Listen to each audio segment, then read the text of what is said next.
Swaraj news కి స్వాగతం. ముందుగా హెడ్లైన్స్.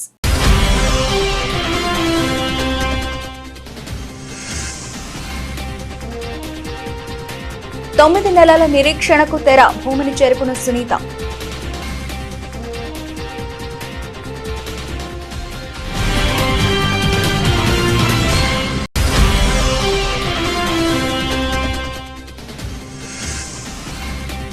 భారత పార్లమెంటును సందర్శించిన బిల్ గేట్స్, బీజేపీ చీఫ్ కేంద్ర మంత్రి జేపీ నడ్డాతో చర్చలు జరిపిన మైక్రోసాఫ్ట్ సహ వ్యవస్థాపకుడు.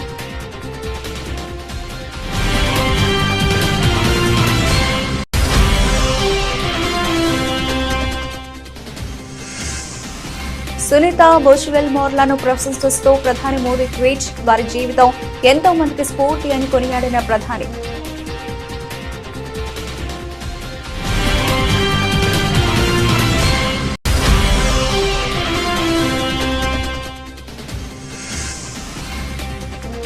₹3,00,000 కోట్లతో తెలంగాణ బడ్జెట్. శాసనసభలో బడ్జెట్ ప్రవేశపెట్టిన భట్టి విక్రమార్క.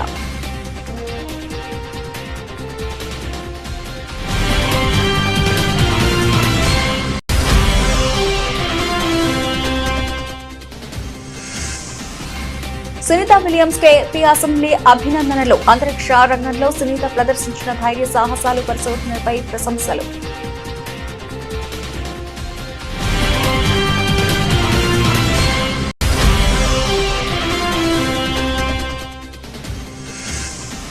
భట్టి బడ్జెట్ పై కేటీఆర్ విమర్శలు. ప్రతిపక్షాలపై రంకెలు వేయడం తప్ప బడ్జెట్ లో అంకెలు పెంచలేదంటూ తీవ్రంగా మండిపడ్డ బీఆర్ఎస్ ఎమ్మెల్యే.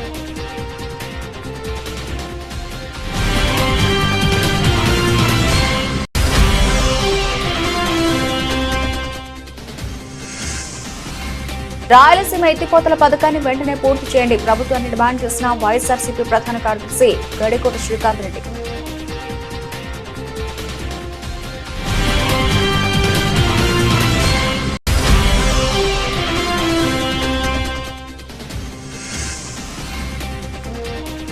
రాహుల్ గాంధీ ఆదేశాలతోనే ఎస్సీ వర్గీకరణ, సీఎం రేవంత్ కీలక వ్యాఖ్యలు.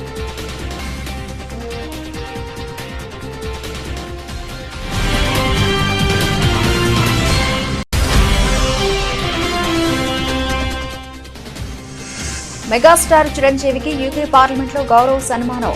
లైఫ్ టైం అచీవ్మెంట్ అవార్డు అందించనున్న బ్రిడ్జ్ ఇండియా సంస్థ.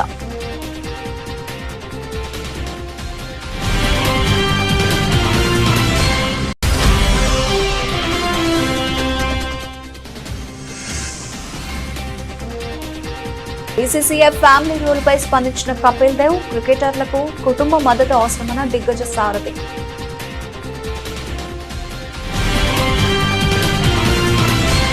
తొమ్మిది నెలల నిరీక్షణకు తెరపడింది. భారత సంతతి వ్యోమగామి సునీత విలియమ్స్ క్షేమంగా భూమిని చేరుకున్నారు.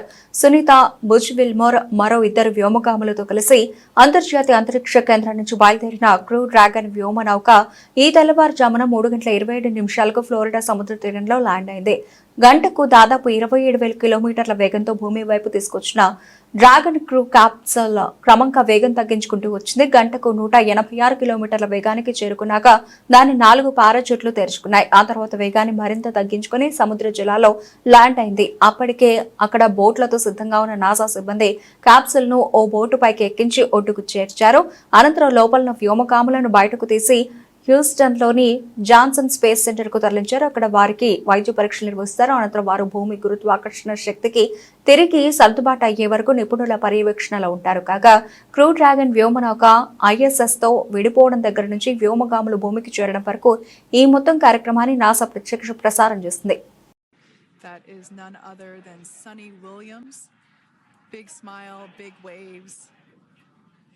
She, like her other crew members, now will be assisted onto the mobility aid.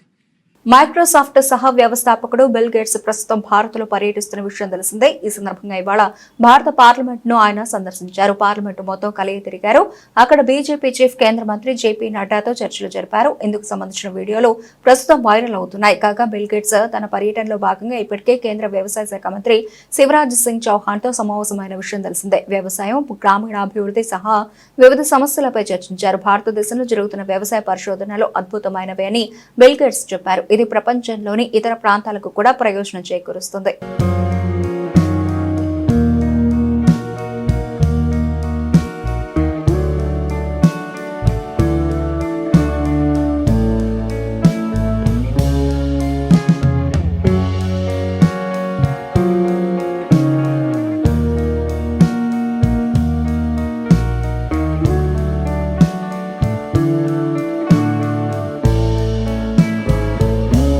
సుదీర్ఘ నిరీక్షణ తర్వాత అంతర్జాతీయ కేంద్రం నుంచి భూమిపైకి తిరిగొచ్చిన సునీత విలియమ్స్ అలాగే ఇతర వ్యోమగాములను ప్రధాని నరేంద్ర మోదీ ప్రశంసించారు. పట్టుదల అంటే ఏంటో చూపించారని, ఎంతో మందికి స్ఫూర్తి అంటూ వ్యోమగాములను కొనియాడుతూ ప్రధాని ఎక్స్ వేదికగా పోస్ట్ పెట్టారు.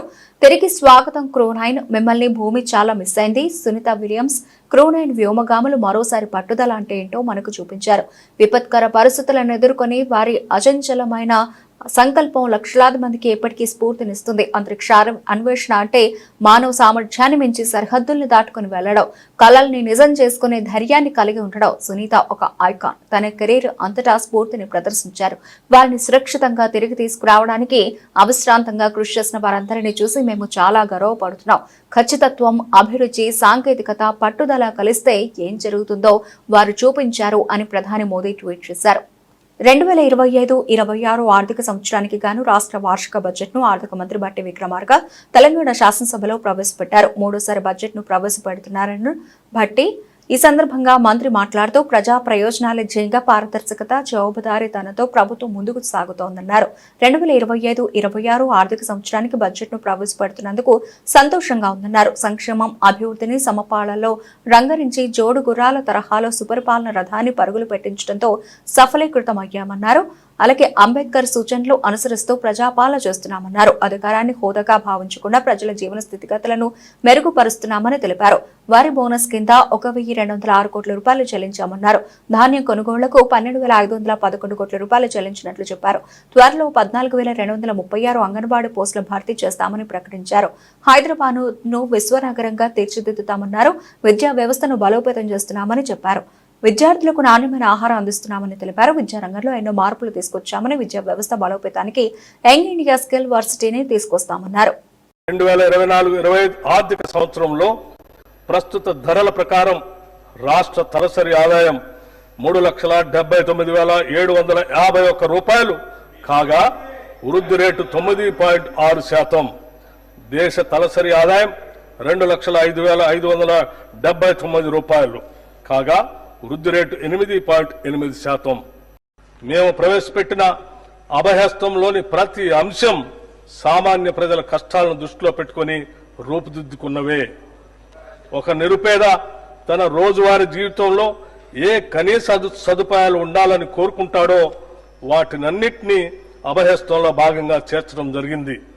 మహాలక్ష్మి, రైతు భరోసా, గృహజ్యోతి, ఇందిరమ్మ ఇళ్లు, చేయూత కింద పెన్షన్లు పంపిణీ వంటి పలు పథకాలను ప్రభుత్వం ఇప్పటికే సమర్థవంతంగా అమలు చేస్తుంది. తమరి అనుమతితో 2025-26 ఆర్థిక సంవత్సరానికి గాను వార్షిక ఆదాయ వ్యయ పట్టిక బడ్జెట్ను సభలో ప్రవేశపెడుతున్నాను.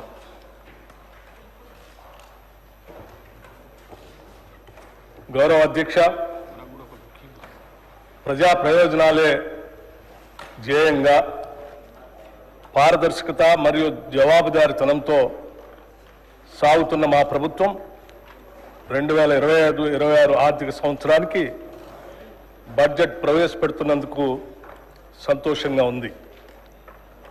సంక్షేమం, అభివృద్ధిని సమపాలలో రంగరించి జోడు గుర్రాల తరహాలో సుపరిపాలనా రథాన్ని పరుగులు పెట్టించడంలో సఫలీకృతం అయ్యామని రాష్ట్ర ప్రజలకు తెలియజేస్తున్నాను. డాక్టర్ బాబాసాహెబ్ అంబేద్కర్ గారు భారతదేశాన్ని ఒక రాజకీయ, సామాజిక, ఆర్థిక న్యాయం అమలు చేసే పటిష్టమైన ప్రజాస్వామ్య దేశంగా చూడాలని అనుకున్నారు. అందుకే రాజ్యాంగ నైతికతను, కాన్స్టిట్యూషనల్ మొరాలిటీని ఆయన పదే పదే నొక్కి చెప్పారు. రాజ్యాంగ నిర్మాత సూచించిన ఆ నైతిక విలువలనే సరిగ్గా పాటిస్తూ మా ప్రజాపాలన సాగిస్తున్నాం.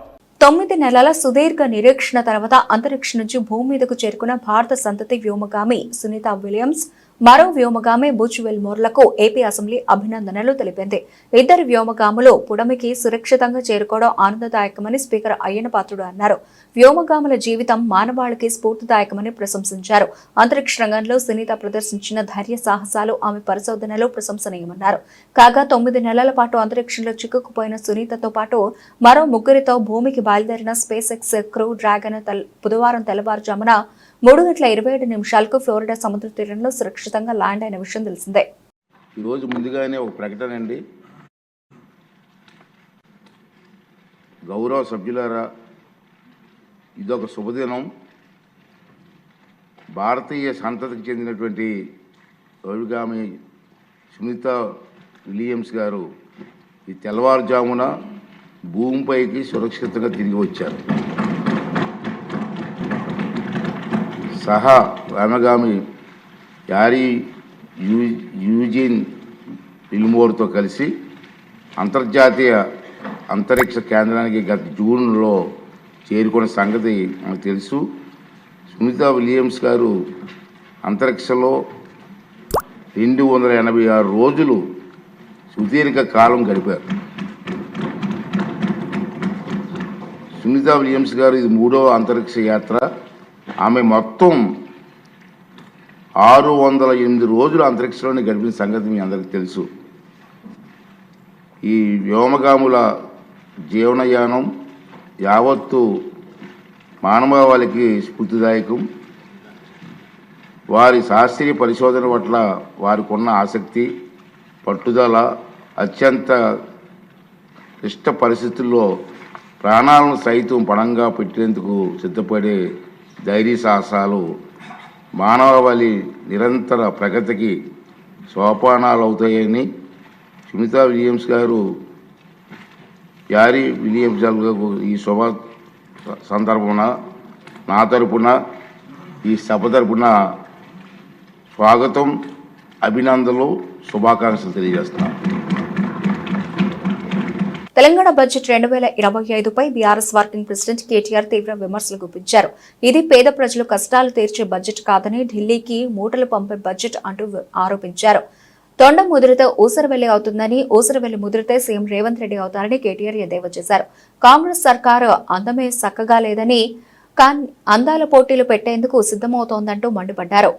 ఈ సందర్భంగా ఎమ్మెల్యే కేటీఆర్ మాట్లాడుతూ, రేవంత్ రెడ్డి ట్రంకలు వేయడం కాదు, బడ్జెట్ అంకెలు ఎటుపోయాయి, ఆకాశం నుంచి పాతాళానికి బడ్జెట్ పోతోంది, పరిపాలన చేతగాని ప్రభుత్వం కాంగ్రెస్. ఈ బడ్జెట్లో 6 గ్యారంటీలు గోవిందా, వాటికి పాత్ర వేశారు.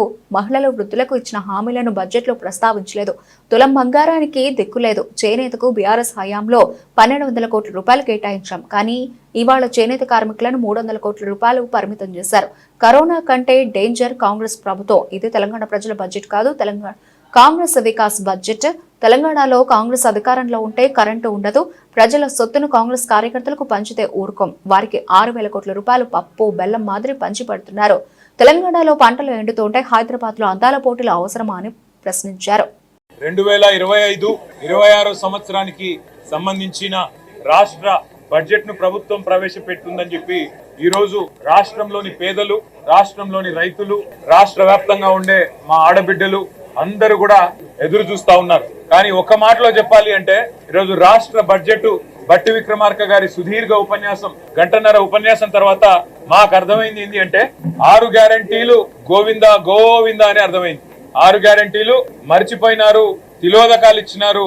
100 రోజుల్లో 6 గ్యారంటీలు అనే మాట ఇవాళ పాతర వేసినారు అనే మాట స్పష్టంగా అర్థమైంది. ఈ మాట నేను ఎందుకంటా ఉన్నా అంటే ఈ రోజు రాష్ట్ర ప్రభుత్వం ప్రవేశపెట్టిన 2వ బడ్జెట్, వారు అధికారంలోకి వచ్చిన తర్వాత డిసెంబర్ 2023లో ఇది 2వ బడ్జెట్ వారు ప్రవేశపెట్టింది. ఈ 2వ బడ్జెట్ చూసిన తర్వాత రాష్ట్ర వ్యాప్తంగా ఉండే మహిళలు 2500 రూపాయలు 100 రోజుల్లో ఇస్తామని చెప్పి ఏ హామీ ఇచ్చైతే మహిళల ఓట్లు వేయించుకొని గెలిచినారో వారందరూ కూడా ఇవాళ పూర్తి స్థాయిలో హతాశులైపోయిన పరిస్థితి. అదే విధంగా రాష్ట్రంలోని పెద్ద మనుషులు 4000 రూపాయల పెన్షన్ 100 రోజుల్లో వస్తుందని ఎదురు చూసిన వారందరికి కూడా ఈ రోజు దాదాపు 500 రోజుల తర్వాత గోవిందా గోవిందా 4000 పెన్షన్ అనేది అర్థమైపోయిన పరిస్థితి. ఇంకొక మాటలో చెప్పాలి అంటే ఈ బడ్జెట్ లో ఇచ్చిన అంకెలు చూస్తే 420 హామీలు 420 హామీలు ఏవైతే కాంగ్రెస్ పార్టీ ఇచ్చి అధికారంలోకి వచ్చిందో ఒక్క హామీ గురించి కూడా ఈరోజు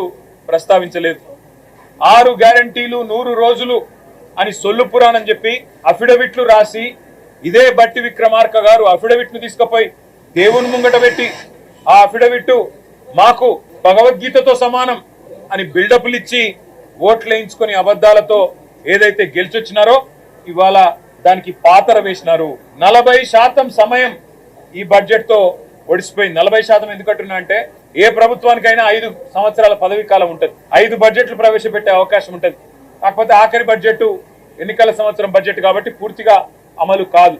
మరి ఈ ప్రభుత్వం 2 బడ్జెట్లు అయిపోయినాయి అంటే దాదాపు 40-50% వీళ్ళ ఎజెండా నెరవేర్చడానికి కావలసిన ఆర్థిక సంపత్తి ఏదైతే ఉంటుందో ఈ బడ్జెట్ ద్వారా వారు చెప్పేది మరి పూర్తి చేసేది ఉండే.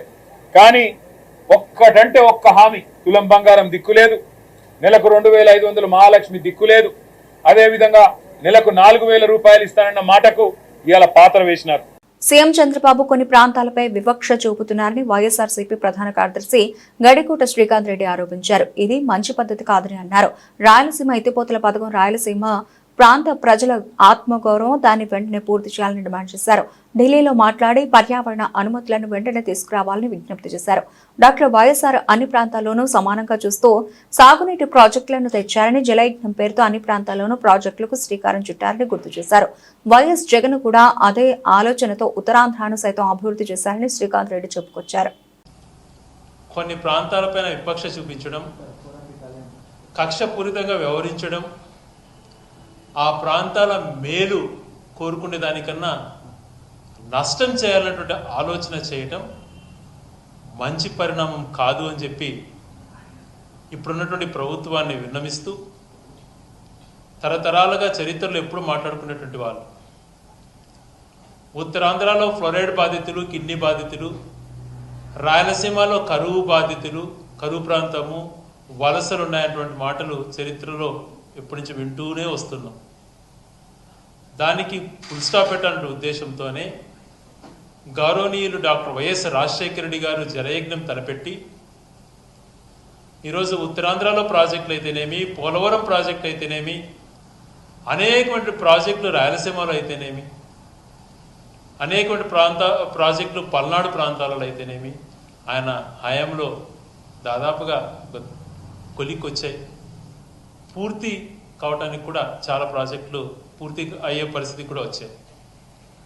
అందులో రాష్ట్రానికి తలమానికమైనటువంటి పోలవరం ప్రాజెక్టు తీసుకోండి, కుడి ఎడమ కాలువలు అయితేనేమి, మొత్తం అనుమతులు అయితేనేమి తీసుకురావడం అయితేనేమి, ఉత్తరాంధ్రలో అనేకమైనటువంటి ప్రాజెక్టులు, మహేంద్ర తనియా లాంటి ప్రాజెక్టులు, ఎన్నో ప్రాజెక్టులను వంశధార కంప్లీట్ స్టేజ్కి తీసుకురావడం అయితేనేమి, అనేక ప్రాజెక్టులు నిర్మించడం అయితేనేమి, అలాగే కృష్ణా జిల్లాలో స్థిరీకరణ కోసం ఆ రోజు పోలవరాన్ని రైట్ కెనాల్ను దాదాపుగా పూర్తి స్థాయికి తీసుకురావడం అయితేనేమి, రాయలసీమలో కరువు ప్రాంతమైనటువంటి దాదాపుగా ఎడారిగా మారుతున్నటువంటి ప్రాంతాలను ఈరోజు పరిశ్రమల పరంగా లేకపోతే హార్టికల్చర్ పరంగా ఎంతో ముందుకు తీసుకొచ్చినటువంటి ప్రదేశాలు అయితేనేమి, హెచ్ఎన్ఎస్ఎస్, జిఎన్ఎస్ఎస్ లాంటి ప్రాజెక్టులు దాదాపుగా 5 సంవత్సరాల్లోనే పూర్తి స్థాయికి తీసుకొచ్చినటువంటి ఘనత డాక్టర్ వైఎస్ రాజశేఖర రెడ్డి గారికి నిజంగా దక్కుతుంది.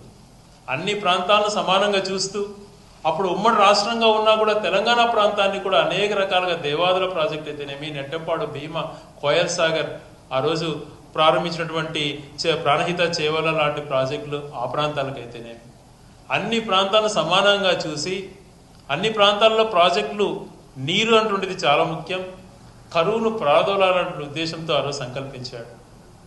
ఏఐసీసీ అగ్రనేత రాహుల్ గాంధీ ఆదేశాలతోనే తెలంగాణలో ఎస్సీ వర్గీకరణ చేశామని రాష్ట్ర ముఖ్యమంత్రి రేవంత్ రెడ్డి పేర్కొన్నారు. వర్గీకరణ మాదిగల న్యాయమైన హక్కు అని తెలిపారు. మంత్రి ఉత్తమ్ కుమార్ రెడ్డి నేతృత్వంలో వర్గీకరణ కోసం అధ్యయనం చేశామని అన్నారు. ఇవాళ ఎస్సీ సంఘాల ప్రతినిధులతో ముఖ్యమంత్రి రేవంత్ రెడ్డి సమావేశం అయ్యారు.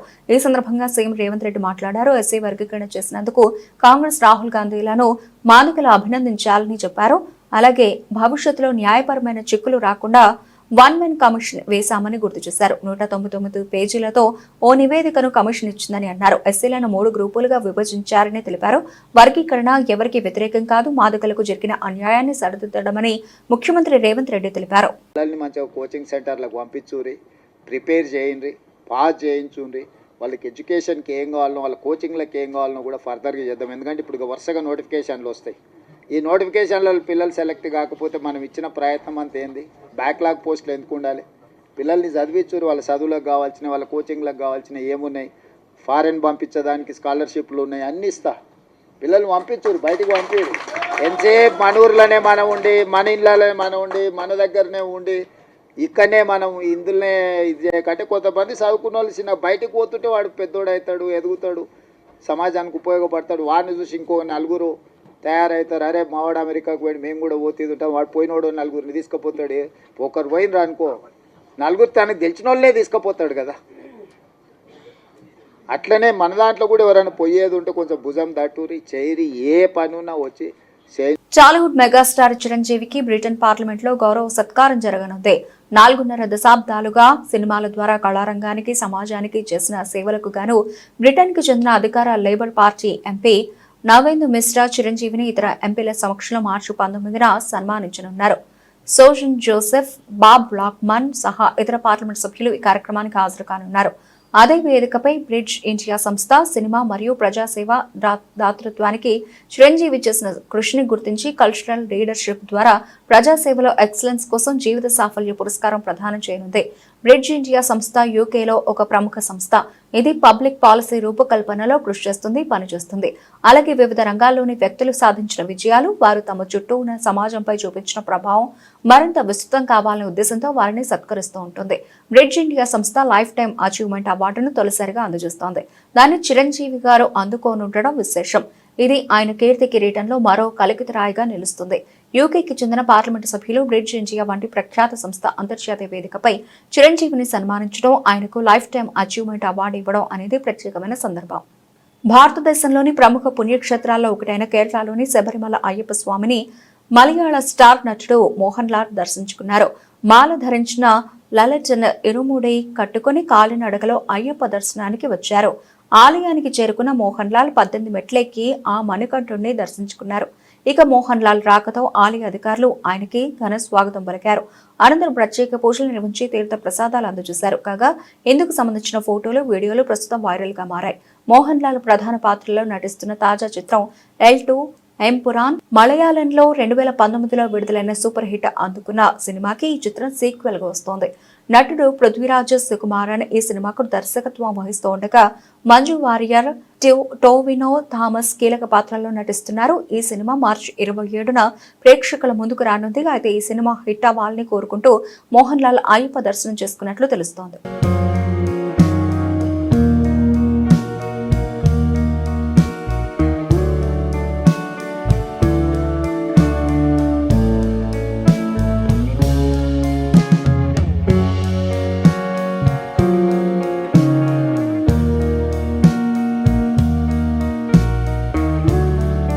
విదేశీ పర్యటనల నిమిత్తం వెళ్లే భారత క్రికెటర్ల కుటుంబాల విషయంలో పరిమితులు 45 రోజుల టూర్కు 2 వారాలు, చిన్న టూర్లో అయితే 1 వారం విధించడాన్ని తప్పుబట్టిన స్టార్ బ్యాటర్ విరాట్ కోహ్లీకి దిగ్గజ సారథి కపిల్ దేవ్ మద్దతుగా నిలిచారు. ఢిల్లీలో ఓ కార్యక్రమంలో పాల్గొన్న కపిల్ మాట్లాడుతూ, అది బోర్డు నిర్ణయం, దాని గురించి నాకు తెలియదు.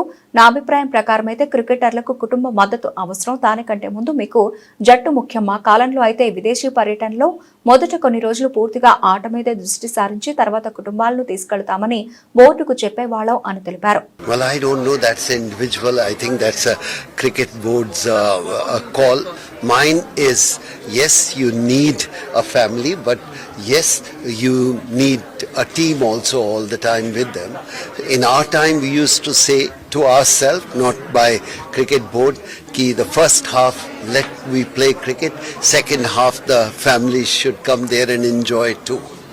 It should be blend. భారత స్టాక్ మార్కెట్ ప్రామాణిక సూచీలు భారీ లాభాలను నమోదు చేశాయి. సెన్సెక్స్ ఏకంగా 1131.31 పాయింట్ల వృద్ధితో 75,301.26 వద్దకు చేరుకుంది.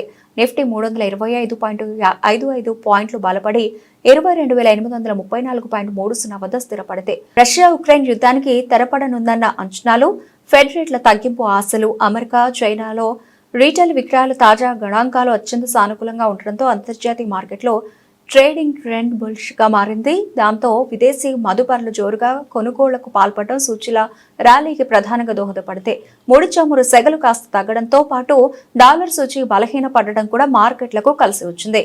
క్రితం సెషన్లోనూ సూచీలు మోస్తారుగా లాభపడ్డాయి. గడిచిన 2 రోజుల ఈక్విటీ మదుపర్ల సంపదగా పరిగణించే BSE నమోదిత కంపెనీల మొత్తం మార్కెట్ క్యాపిటలైజేషన్ 8.67 లక్షల కోట్ల రూపాయలకు పైగా పెరిగి 399.85 లక్షల కోట్ల రూపాయలకు చేరుకుంది. మంగళవారం ఒక్కరోజే మార్కెట్ సంపద 7 లక్షల కోట్ల రూపాయల మేర పుంజుకుంది. సెన్సెక్స్ లోని 30 నమోదిత కంపెనీల్లో 26 రాణించాయి. బులెటిన్ ముగించే ముందు హెడ్లైన్స్ మరోసారి.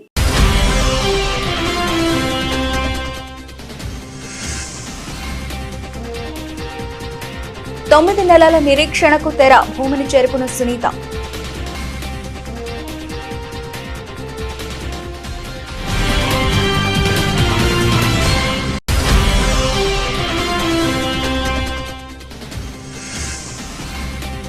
భారత పార్లమెంటును సందర్శించిన బిల్ గేట్స్, బీజేపీ చీఫ్ కేంద్ర మంత్రి జేపీ నడ్డాతో చర్చలు జరిపిన మైక్రోసాఫ్ట్ సహ వ్యవస్థాపకుడు.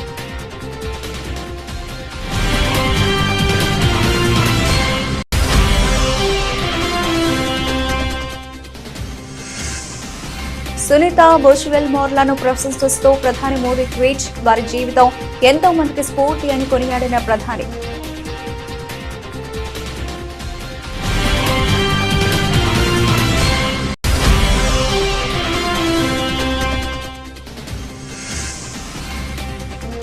₹3 లక్షల కోట్లతో తెలంగాణ బడ్జెట్, శాసనసభలో బడ్జెట్ ప్రవేశపెట్టిన భట్టి విక్రమార్క.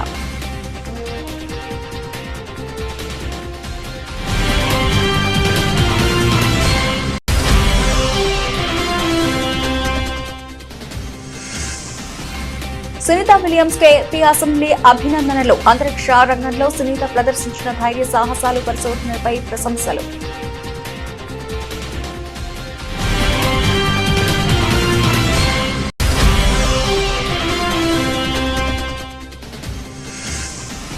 భట్టి బడ్జెట్ పై కేటీఆర్ విమర్శలు, ప్రతిపక్షాలపై రంకెలు వేయడం తప్ప బడ్జెట్ లో అంకెలు పెంచలేదంటూ తీవ్రంగా మండిపడ్డ బీఆర్ఎస్ ఎమ్మెల్యే.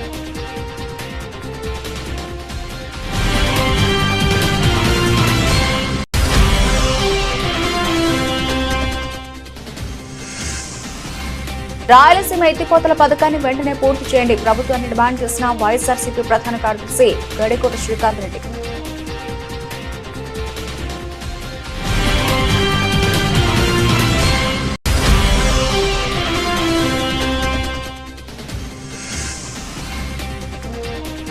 రాహుల్ గాంధీ ఆదేశాలతోనే ఎస్సీ వర్గీకరణ, సీఎం రేవంత్ కీలక వ్యాఖ్యలు.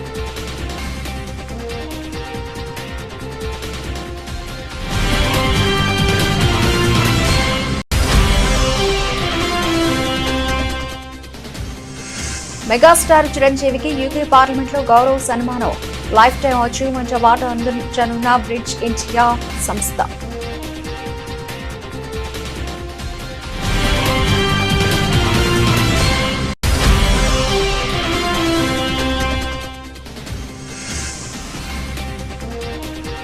బీసీసీఐ ఫ్యామిలీ రూల్ పై స్పందించిన కపిల్ దేవ్, క్రికెటర్లకు కుటుంబ మద్దతు అవసరమన్న దిగ్గజ సారథి.